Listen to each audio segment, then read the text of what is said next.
Now, let me talk about how you can trim a video in a Canva using your Android. Let's get started. And if it's your first time here on Foxtecc, make sure you subscribe so you never miss anything important. So, of course, Canva is like this multi-purpose app where you can create multiple different things, but of course you can as well edit videos. So you can get inside and tap on the video thing right there and choose like a different template or the video in landscape, whatever it might be.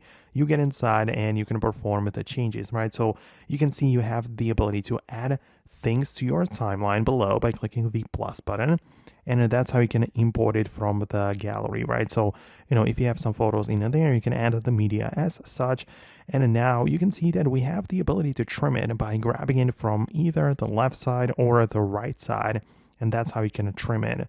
However, you can also just move somewhere to, I don't know, like 10 seconds in and click on the split tool, and then, split it somewhere else. And you have like a middle part of the clip, which you can, for example, remove or, reorganize it or do whatever. Because, the Canva works like a, like pretty good video editor. So, all of the regular video editing tools are also part of this app. And of course, since we are in here, you can also perform some other changes and whatnot, but I would say that the best thing about Canva is the ability to pick from all of the different templates.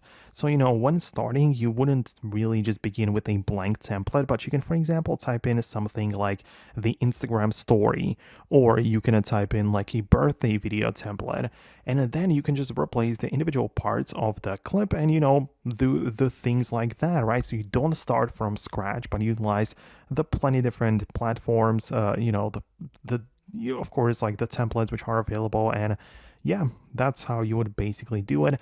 Let me know in the comments below if you managed to find it. Thanks a lot for watching, and I'll talk to you later in the upcoming tutorials as well.